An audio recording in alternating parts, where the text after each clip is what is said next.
تو یہ جو اصطلاح ہے تقدیسی ادب، مجھے نہیں معلوم کہ یہ کب سے مروج ہوئی، لیکن ہمارے ہاں بعض اصطلاحات کوائن کر لی جاتی ہیں اور پھر وہ رواج پا جاتی ہیں، لیکن تھوڑا سا جب آپ ان پہ غور کرتے ہیں تو بعض سوالات ہمارے سامنے آتے ہیں۔ مثلا جب ہم تقدیسی ادب کہتے ہیں تو کیا ہمارا دوسرا ادب غیر تقدیسی میں شمار ہوگا؟ یعنی اس اصطلاح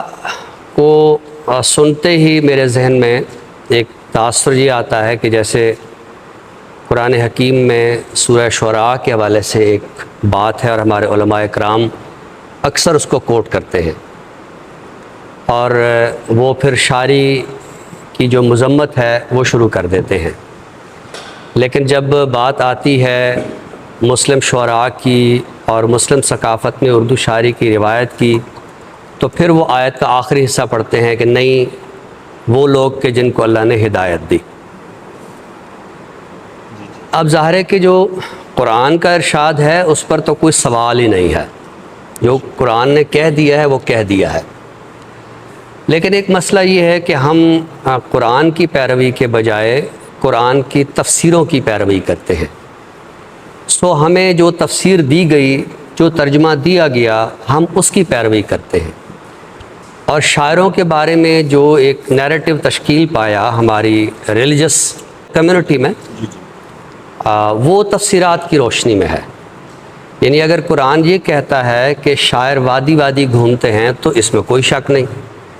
شاعر جو ہوتے ہیں وہ تو تخیلاتی دنیا کے لوگ ہوتے ہیں، وہ پریکٹیکل لوگ نہیں ہوتے۔ پھر جب قرآن یہ کہتا ہے کہ جب جو یہ کہتے ہیں اس پہ عمل نہیں کرتے ہیں تو اس پہ کوئی شک نہیں، شاعر پریکٹیکل ورلڈ کا آدمی نہیں ہوتا ہے، وہ صرف تخیلاتی سطح پہ ایک بات کہتا ہے، اور وہ بات جو ہے وہ کہیں اگلے زمانے میں ثابت ہوتی ہے، وہ جو عہد موجود ہے ضرور نہیں کہ وہ اسی طرح ثابت ہو جائے۔ تو ہمیں اس اصطلاح پر بھی تھوڑا سا غور کرنا چاہیے، کہیں ایسا تو نہیں کیا کہ دوسرے جو ہماری ادبی تخلیقات ہیں انہیں غیر تقدیس میں ہم شمار کرنے لگے ہیں۔ اچھا، چونکہ آج کا موضوع نعت پر ہے تو میں کوئی بہت لمبی چوڑی گفتگو نہیں کروں گا، چند ایک سوالات ہیں میرے ذہن میں، وہ میں چاہوں گا کہ میں اس پلیٹ فارم پہ آپ کے سامنے رکھوں اور پھر آپ احباب ان پہ گفتگو کریں۔ البتہ ان سوالوں کے حوالے سے میرے باطن میں جو خلش ہے اس کا میں اشارہ ضرور کر دوں گا۔ مثلا پہلی بات تو یہ ہے کہ نعت کا جو سفر ہے عربی میں وہ کیوں شروع ہوا، اس کا کیا جواز تھا؟ تو اس کا واضح جواز تو یہ تھا کہ چونکہ اس وقت سب سے زیادہ جو توانا ایک یعنی فکر کے حوالے سے اسٹیبلشمنٹ تھی وہ شعراء کی تھی، اور قرآن نے کسی فن کے حوالے سے ایسا رویہ نہیں اپنایا جو شعراء کے حوالے سے ہے، کیونکہ ایک طرف وہ لشکری تھے جو تلوار اٹھانے والے تھے، لیکن دوسری طرف جو ایک اور طاقت سامنے آ رہی تھی، چونکہ وہ معاشرہ عرب معاشرہ تھا، اور عرب کا مطلب کوئی خطہ نہیں ہے، عرب کا مطلب ہے وہ لوگ جن کو زبان آتی ہے، زبان آور طبقہ۔ تو اس لیے عجم جو ہے یعنی عرب لوگ جو ہے دوسروں کو یہ کہتے تھے کہ یہ گونگے ہیں، اگر کوئی طبقہ بول سکتا ہے تو وہ ہم ہیں۔ تو چونکہ انہیں اپنی زبان پر بڑا ناز تھا تو اس لیے انہوں نے کچھ ایسی حرکتیں کیں شعری سطح پہ کہ جس کی پھر ضرورت محسوس کی گئی کہ ان کا جواب جو ہے وہ ادبی سطح پہ دیا جائے۔ اچھا، اس سے ہمیں یہ بھی سبق ملتا ہے کہ جو تلوار اٹھا رہا ہے اس کے خلاف تلوار اٹھاؤ، اور جو قلم اٹھا رہا ہے اس کے خلاف قلم اٹھاؤ، اور پورے زور سے اس کا جواب دو۔ تو ایک ضرورت محسوس کی گئی کہ پھر مسلمانوں کی طرف سے بھی ایسی شاعری سامنے آنی چاہیے کہ جو ان کا منہ توڑ جواب ہو۔ تو ہم اگر اس مقصد کو سامنے رکھیں تو اس کا مطلب یہ ہوا کہ نعت ایک مزاحمتی صنف تھی، اسے مزاحمتی شاعری میں رکھنا چاہیے، کیونکہ جو اس وقت کی عرب سرداروں کی ایک طاقت تھی، اس اسٹیبلشمنٹ کو توڑنے کے لیے وہ جو اپنے شعراء کو استعمال کر رہے تھے تو ضرورت اس امر کی تھی کہ ہم بھی اپنے شعراء کو استعمال کریں۔ تو نعت جو تھی بنیادی طور پر ہجووں کے مقابلے میں ایک مزاحمتی شاعری تھی، اور اگر ہم اس وقت کے شعراء کو دیکھیں تو ان سب میں ایک مزاحمت کا عنصر ہے۔ وہ اپنے رسول کی تعریف کرتے ہوئے، اپنے خدا کی تعریف کرتے ہوئے، اپنے پیغام کے جو ہے وہ نغمے گاتے ہیں اور ایک مزاحمت کا راستہ اپناتے ہیں۔ جی جی۔ اب سوال یہ ہے کہ کیا مزاحمت کا یہ رنگ یا سماج کا یہ رنگ کیا ہماری اردو نعت میں ہے یا نہیں ہے؟ نہیں ہے تو کیوں نہیں ہے؟ ہو سکتی ہے تو کیسے ہو سکتی ہے؟ اچھا، جس طرح میں نے یہ عرض کیا کہ ہمیں اس سوال پر غور کرنا چاہیے کہ عربی میں نعت کیوں شروع ہوئی، تو بالکل یہی سوال ہے کہ اردو میں جو نعت ہے، یعنی ویسے تو ہم بہت پیچھے جائیں تو ہمیں کم و بیش ہر صنف شاعری میں جو مضمون نعت ہے وہ ملتا ہے، یعنی کوئی شاعر ایسا نہیں ہے کہ جس کا دیوان کھولا جائے اور اس میں ہمیں نعتیہ اشعار نہ ملیں۔ ہر شاعر نے دیوان کا جو پیٹرن رکھا تھا وہ یہ تھا کہ پہلی جو 2-3 تخلیقات ہوں گی یا ایک تخلیق ہوگی وہ حمد سے متعلق ہوگی،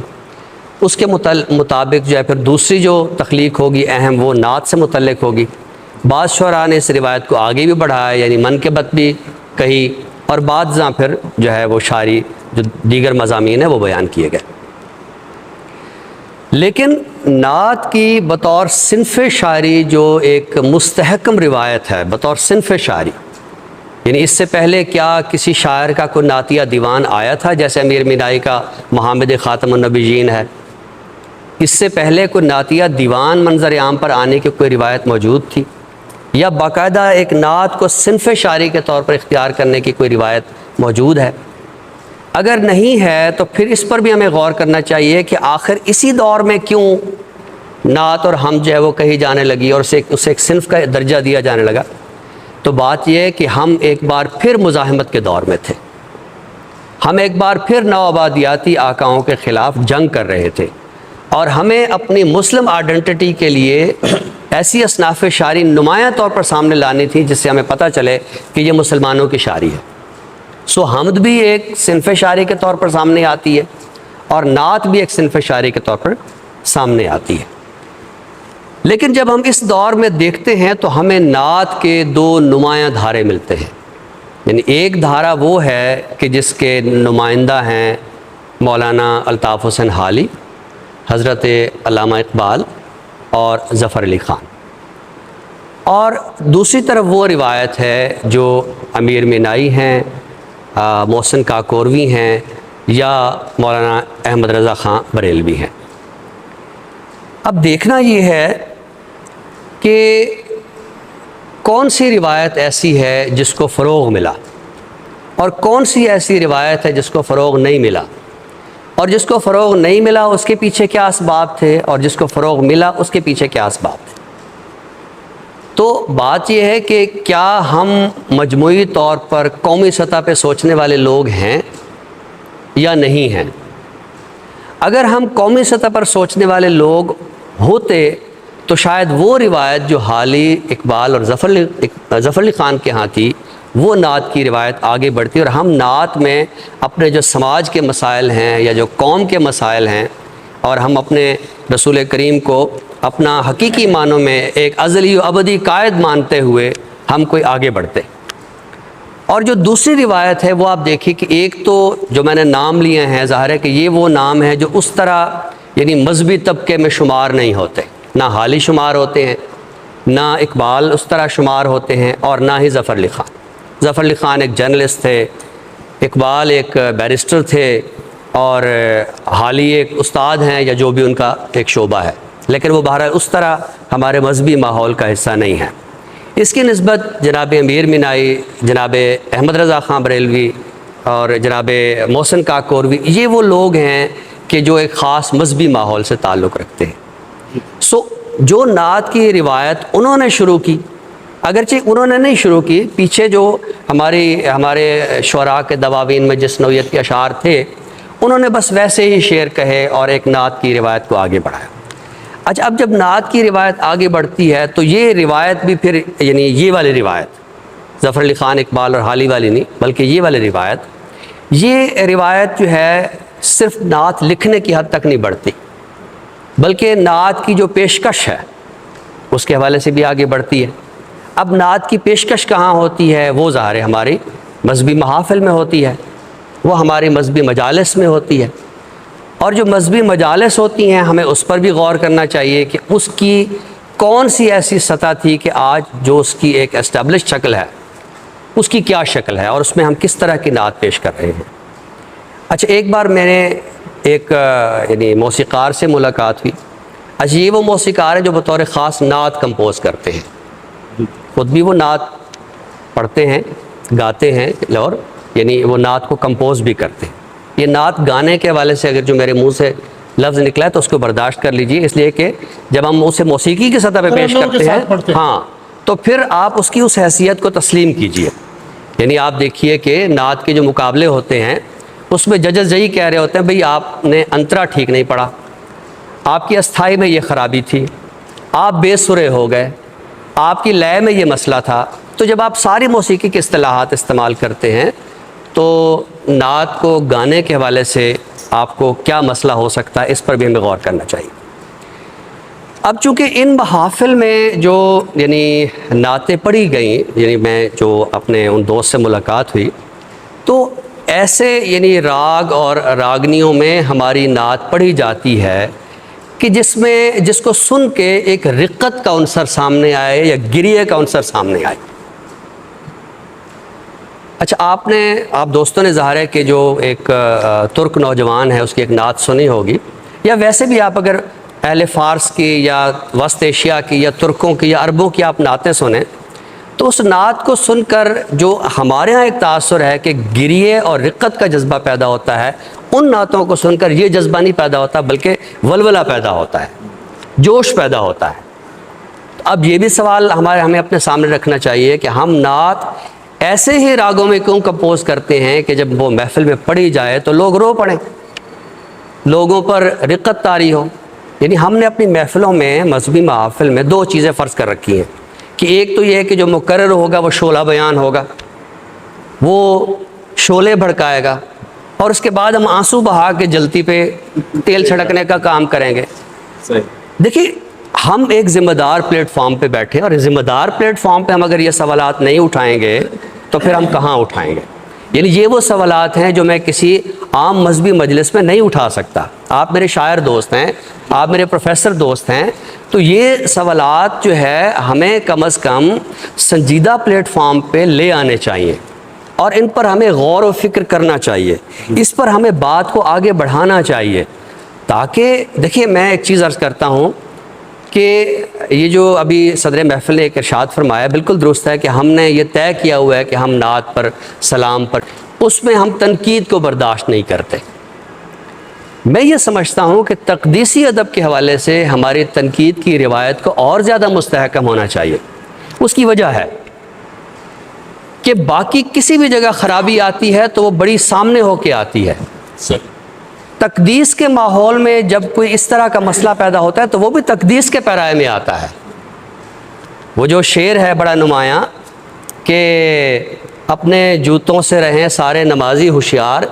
ایک بزرگ آتے ہیں مسجد میں خضر کی صورت، تو بات یہ ہے کہ بازار میں جو جیب کترا ہوتا ہے وہ اپنی شکل و شباہت سے بھی لگتا ہے کہ وہ جیب کترا ہے، لیکن جو مسجد میں جوتیاں اٹھانے آئے گا وہ خضر کی شکل میں آئے گا۔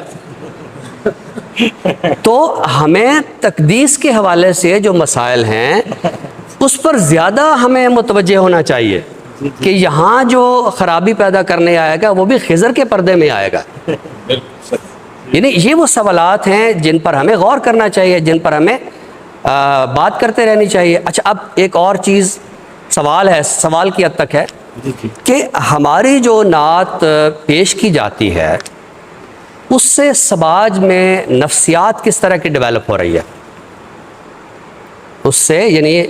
ویسے تو حالی بھی کہتے ہیں اے خاص ہے خاصان رسول وقت دعا ہے، ایک لہجہ ہے، اس لہجے کا سٹینڈرڈ آپ ملاحظہ کیجئے، اے خاص ہے خاصان رسول وقت دعا ہے، ایک سٹینڈرڈ ہے، یا لوح بھی تو قلم بھی تو تیرا وجود الکتاب، ایک سٹینڈرڈ ہے۔ تیرہ و تار ہے جہاں گردش آفتاب سے، تب زمانہ تازہ کر جلوہ بے حجاب سے۔ استغاثہ ہے لیکن آپ اس کا لیول ملاحظہ کیجیے۔ اس کی نسبت جب ہم اپنی نعتوں میں دیکھتے ہیں تو جس نوعیت کی لفظیات ہمارے سامنے آتی ہیں، گدا، بھکاری، فقیر، بھیک منگتا، کیا یہ وہ سطح ہے کہ آپ ایک نبی کے حضور پیش ہیں؟ یعنی آپ جو نعتیں پڑھتے ہیں اس میں کس نوعیت کی لفظیات ہوتی ہیں، اور ان لفظیات سے نفسیات جو ہے وہ کیسی تشکیل پاتی ہے، اور اگر یہ نفسیات تشکیل پا رہی ہے پورے معاشرے میں تو آپ دیکھیے تو پھر ہم قومی سطح پر بھکاری کے بھکاری رہ گئے ہیں نا۔ تو کہیں ایسا تو نہیں ہے کہ ہمارے پورے معاشرے میں جس نوعیت کی سوچ ہے وہ ہماری نعت کے اندر بھی آ گئی ہے؟ یہ چند سوالات ہیں جو میرے سامنے تھے۔ آج اگر نعت کے مسائل پہ غور کرنے کے لیے اکٹھے ہوئے ہیں تو میں اپنے ذہن میں جو موجود سوالات ہیں وہ سوالات جو ہے وہ دوستوں کے سامنے رکھوں۔ آپ کی سماعتوں کا بہت شکریہ۔